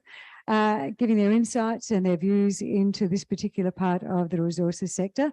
Alex Tonks from CRU started us off today, highlighting some of the opportunities in the medium to long term in this sector. And to close out our 2022 series here in Melbourne with his insights into the growing list of metals that seem to be critical to global decarbonisation, electrification pursuits. I swear I'm not drinking yet. This is the Oracle of Argonaut. Would you please make welcome Eddie Wigg? Thanks, Chrissy. It's a pleasure to be here in Melbourne. It's even a bigger pleasure. I'm going to the grand final on Saturday, and I'm going for Geelong. I reckon they're a great side. So my talk is about, everyone talks about energy transition metals or the future facing metals or critical metals or new age metals. It's all the same thing, right?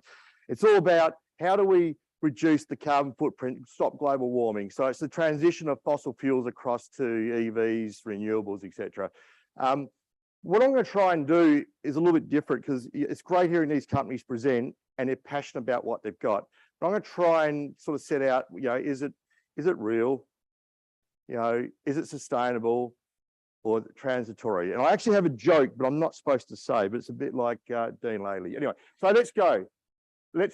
So what are these metals? There's 10 of them. We didn't make this up. It's in Wikipedia. You can look at these metals, right? And as I said to you, it's all about these being critical and the new type of power delivery. So as I said, energy transition, it's about reducing global warming. It's a transition across from hydrocarbons. But we've got to keep this a bit real. And you'll see on the next slide what happens when people get cold. What it means is that coal production today in terms of value is 10 times the value of all these 10 minerals now. So there's a long way to go before it becomes particularly really relevant on a global basis. But it's important. We seem to be moving very fast forward as towards this energy transition, and I'll talk about later as to really there's a bit of a trade-off here. Is it really that great for the economy and the environment when you see the amount of mineral intensity required to deliver this outcome, which a lot of deep thinking people have come up with? So what I like to do is when we do these talks is to be, as I said, be a bit real about things and look at what happened with all these metals.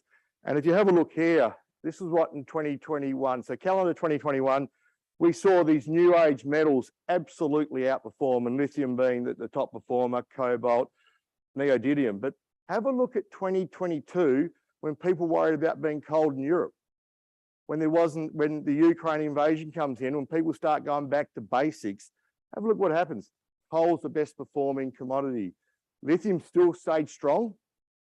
We see natural gas, crude oil. And guess what? We've all been hearing about how important neodymium is for the permanent magnets. And guess what? The second worst performing metal. So we just got to remember we look at these talks, we listen to these people, what is actually really going on out there? And so when most people here are here because they want to make money on the stock market. I imagine that's why people are here. So, and when I look at here and you say, what are the best performing resource stocks this year to date in the ASX 300 resources? And have a look at it's littered, I say littered with coal companies, gas companies, and of course, it's matter with a few, we're back there, with a few lithium companies. And I showed you before, lithium's continue to be an outstanding performer. What we do know about the market rarely follows consensus, and it's particularly forward-looking, and it does respond to shocks very aggressively.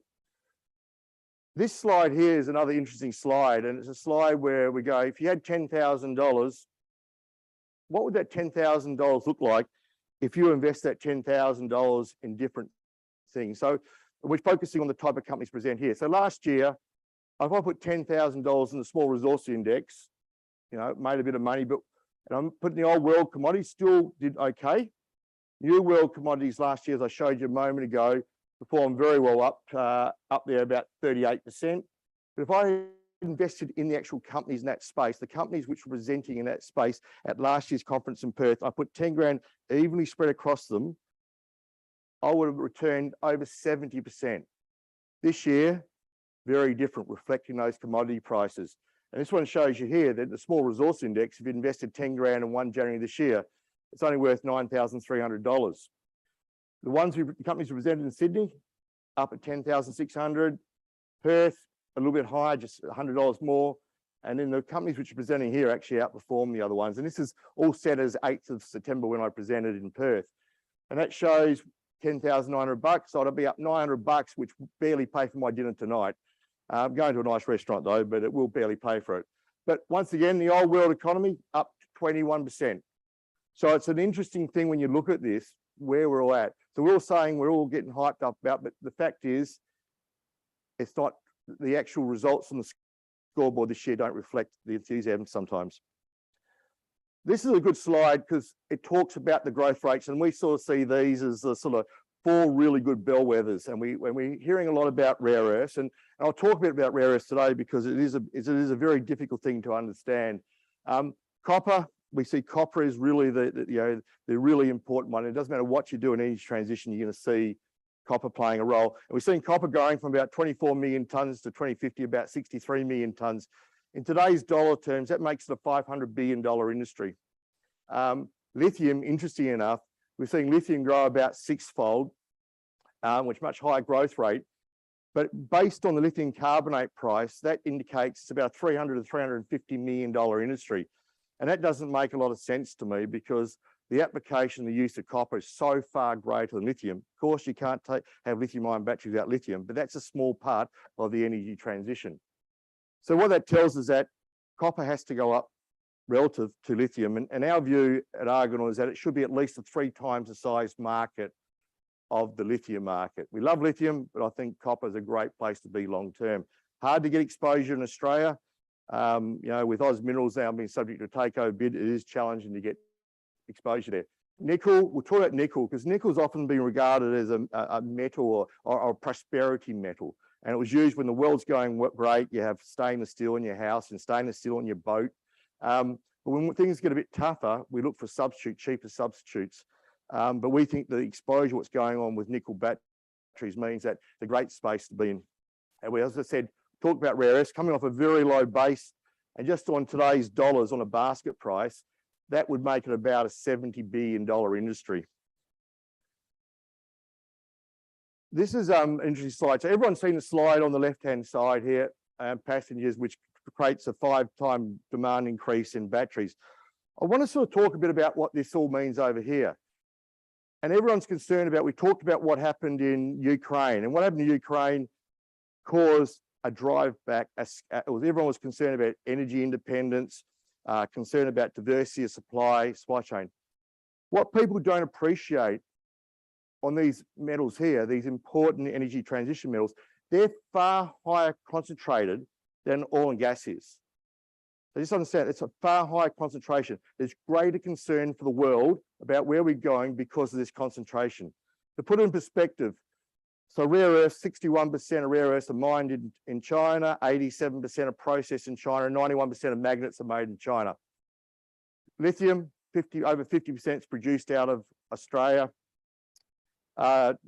Cobalt, absolutely dominated by the DRC, and nickel increasingly dominated by Indonesia. So what we have here is a far greater concentration, which gives enormous concern the governments of the world about the independence of diversity and security of supply chains. When I talked early on, I said, we got to do this a trade-off here. And I don't think always people appreciate what this is going to do to the minerals industry. Most of these minerals we're mining, not all of them, but most of them, they're very small percentages. So we're going to mine lots and lots of dirt. And more, the way we're going to extract these is not mineral processes, it's chemical sets. And I'm not sure everyone wants to have a chemical set in their backyard. And this is a good example. There's 6 times more minerals required in a battery EV than there is required in an internal combustion engine. And what that means is 3 times more copper, 9 times more lithium, 40 times more nickel, 2 times more manganese, 13 times more cobalt, and 66 times more graphite. We heard about graphite in the last talk. That's a massive increase in requirements. The other thing I'll put to you is that, and this is something which you sit back and everyone goes, let's have a wind turbine because it's good for the environment. but there's 9 times more minerals required in a wind turbine than there is in a gas-fired power station to produce the same power. So I think we also need to take a sit back and, you know, when we look at things today, we sit back and we go, oh, look what he did 10 years ago, you know, in this new woke environment we've got. And I sit back and I go, hang on, I think the reasonable chance in 20 years' time, we'll sit back and say, we moved too fast in some of these areas. By the way, I do love the space and it's great for brokers who work in this space. But lithium, we talked about lithium, and this is a good graph to show you where the lithium companies are listed, but also show you the market cap of lithium companies vis-a-vis the addressable markets. So this here shows you all the 61 largest lithium listed companies in the world.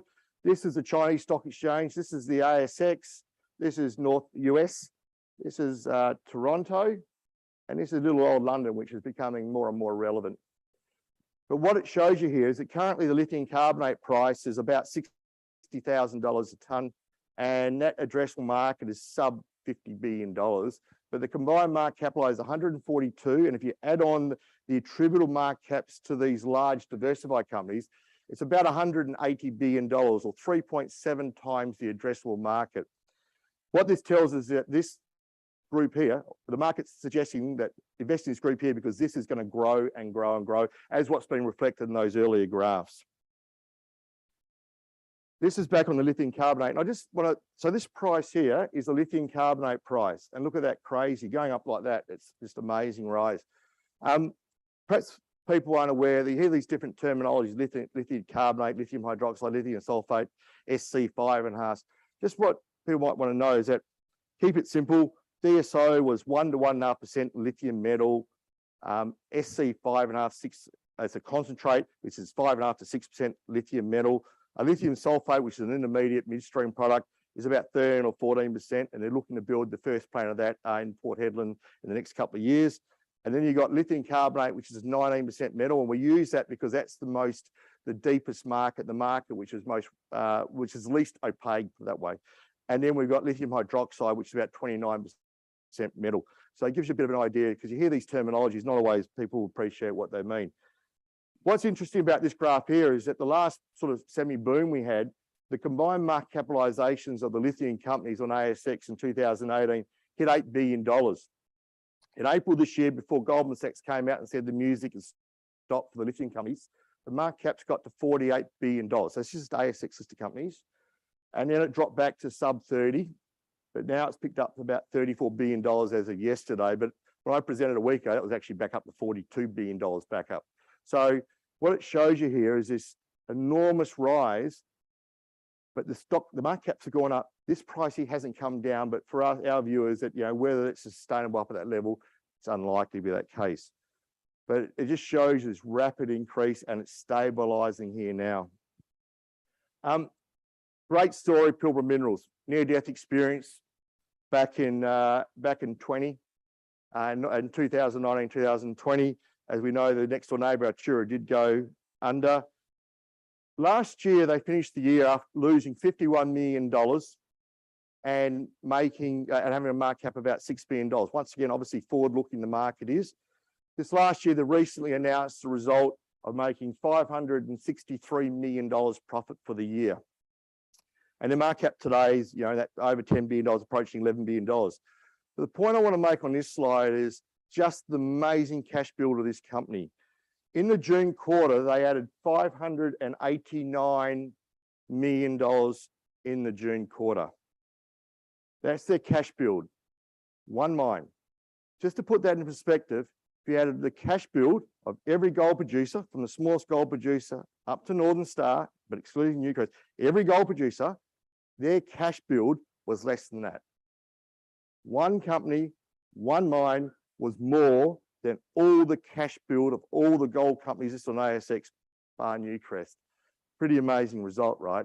Now, these guys are selling SC 5.5, or even sometimes less, for $6,000 a tonne, and they're producing it for sub $1,000. Well done, boys. You can't talk about any transition unless you talk about copper. And they call it Dr. Copper because people regarded copper as doctor because it's the barometer of the global GDP, or the global economy's health.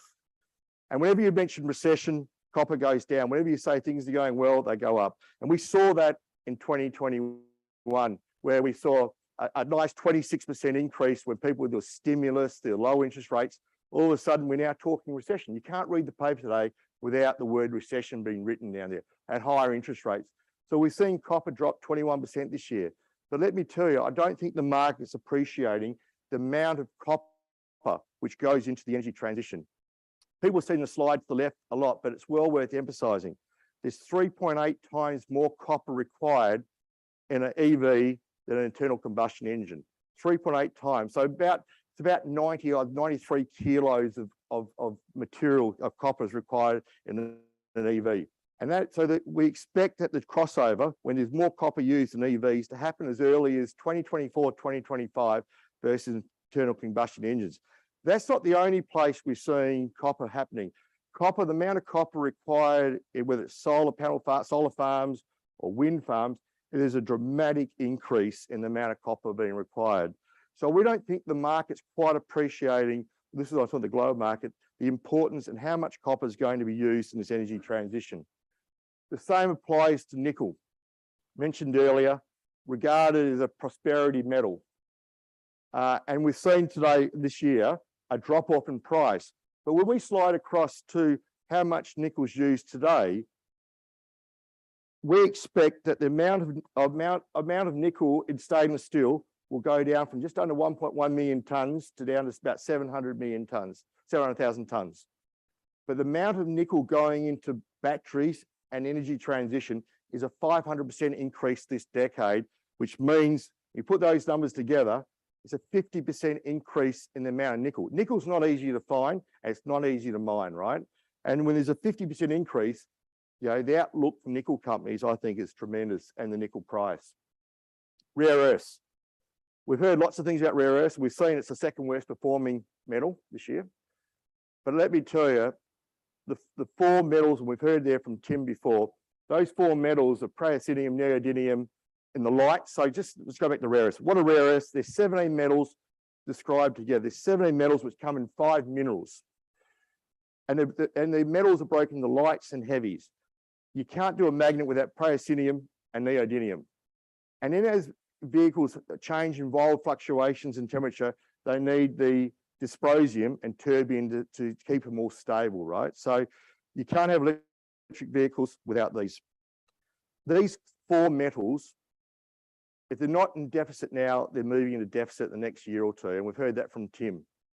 Their prices have gone up. Neodymium and praseodymium is up about 200%, 150%, 200%. Terbium is up more, but it's tiny, whereas there's only about a 50% increase in dysprosium. What I can say, though, it's very challenging, this industry. There's one mine outside of China. One mine outside of China.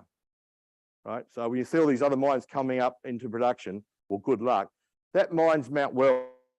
Mount Weld was discovered in 1968 as a phosphate mine. So there's a lot of phosphate. We heard that also. And there was about, you find phosphate and phosphorus, you'll likely find some rare earths.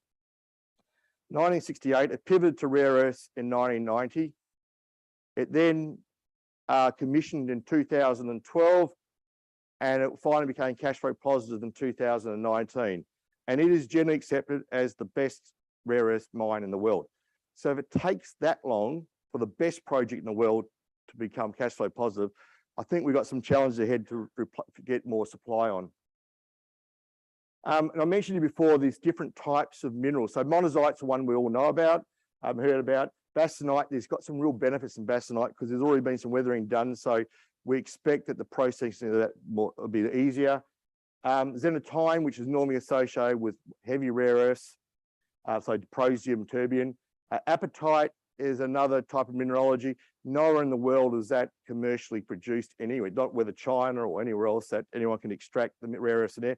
This is what Arafura is doing, and we are hoping Arafura will be able to crack that. And then these ionic clays. You heard lots about ionic clays. And we saw some, you would have heard presentations today about people saying they've got these rare earth clay deposits in Western Australia. We don't know if they're ionic. And if they're not ionic, it means that the ability to process and extract the rare earths of that will be very challenging. We don't know if they are or not. There's without doubt, or there's no definitive proof that we actually have an ionic clay deposit in Western Australia at this time. Yes, there's clay deposit, whether ionic or not. And if they're ionic, it means that you can extract it from a very weak acid leach. Pretty much in China, you can extract the rare earths from a almost salt, just a salt solution. We've now I mentioned here before about this is rare but not well done. So that's the rare earth space. One thing we need to understand is that China absolutely controls the IP. They actually do patent this, so that's amazing because normally they steal the patents, but this one they've actually got the patents. We have an expert in Western Australia called Dudley, Professor Dudley Kings North, and he attended a NATO conference on critical minerals just before COVID. And it was an interesting comment made. He said at the conference I talked about we absolutely need an independent and diversified supply chains for rare earths for the future of EV. The challenge is that there's more than 5,000 PhDs in China focusing on this space, and there's only 50 in the rest of the world. So we've got a way to go. The other part is China. When I say China controls the IP, there's only 6 companies in China allowed to do rare earths. Each one's an SOE. 2 of them control over 90% of that production. Each one has a phone directly straight through the most senior people in the Chinese government. No senior scientist behind this area has a passport. Just tells you how controlled this is. China's focus is to build a finished product and deliver a finished product. It's a bit like France. They'll sell you wine, but they won't sell you grapes. And I mentioned this before. So the last time we had a boom in this space, back at similar time, about 2011, 2012, there was $15 billion raised for the companies who identified themselves as rare earths. There were 60 so companies with 200 different projects. About 15 billion was raised.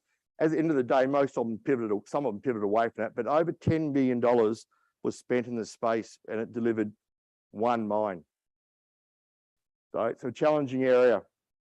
But what we do know, the structural and economic drivers for this space are enormous. You know, the amount of, we heard, the amount of rare earth oxides required in a finished product is negligible. And governments everywhere in this world wants to ensure that we've got diversity of and guarantee of supply. And just this one point here, it's a really interesting one. To meet demand, we need a new Mount Weld every 2 years. So I don't know what this is going to mean. Does it mean we're going to have to substitute some sort of, permanent magnets out? But I'm not sure how electric motor works without a permanent magnet. This is a great slide. Not much more to go, guys, but this is a great slide. West Australia and Australia has been regarded largely as a quarry. And what we've seen recently is this downstream processing in Western Australia. So West Australia is going to have 2 rare earth refineries. We don't have refineries in Australia anymore, but we're going to have 2 rare earth ones, one of the most important metals going forward into the future. One's been built by Iluka with the funding of the Australian government, 1.25 or 1 billion and 50 million going in with $200 million in overrides. And the government's basically funding that on a 50-50 economic interest. And the other one's been done by Linus, the owner of Mount Weld. They currently produce rare earth oxides in Malaysia. They're looking to do another project plant in China, in the US, and they're also doing one at Kalgoorlie, which is well and truly being built.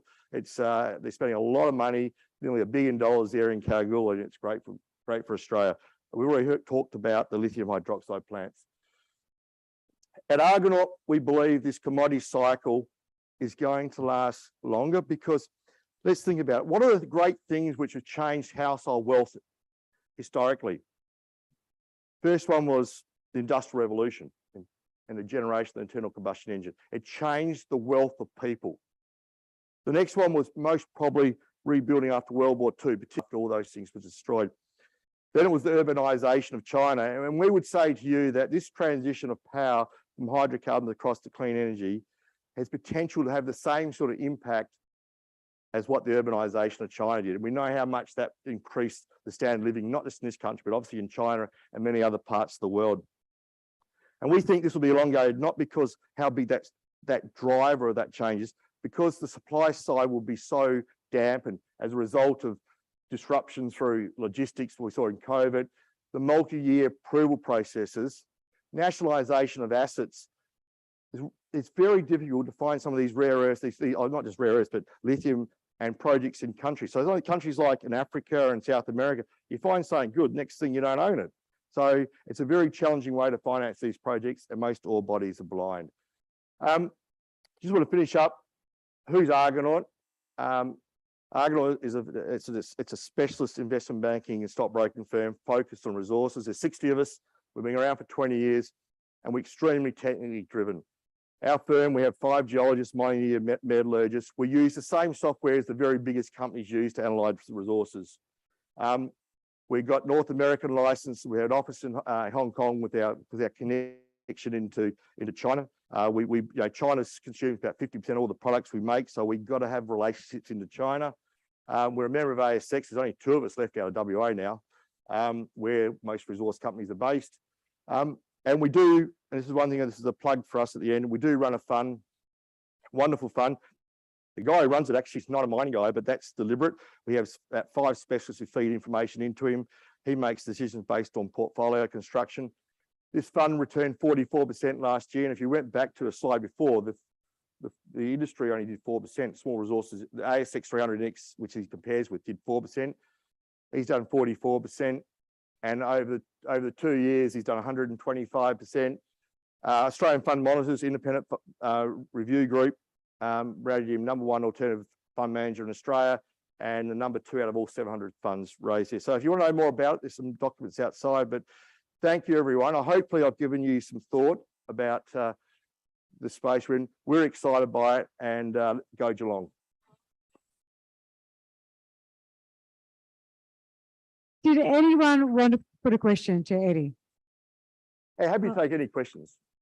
No bugger. Apparently Jackson said bugger it. You can all ask him a question over drinks. Or we'll That's go how it's drink going. beers. Is Yeah. that all right? Okay, Yeah. you can go drink beers. Wait, before you all go though, I just wanted to say that Stewie designed this series, this New World Medal series. And the idea, of course, was to connect you with ASX listed companies across the junior and the mid-tier sectors, resources sectors, who are making an effort to sustain our future. Although after listening to Eddie there, perhaps there are some question marks that we need to put into that plan.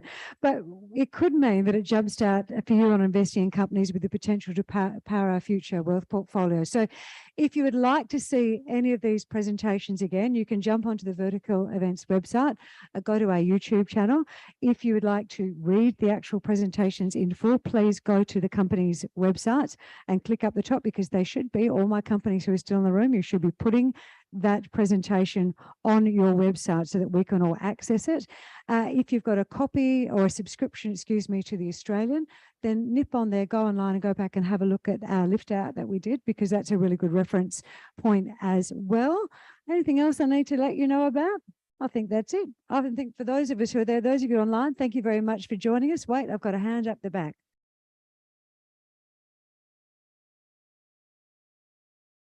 Oh, it is? Great. Thank you so much. So that one for Eddie, if you want to follow Eddie, you can get that on the website, which is great. Thank you so much, Eddie, for that.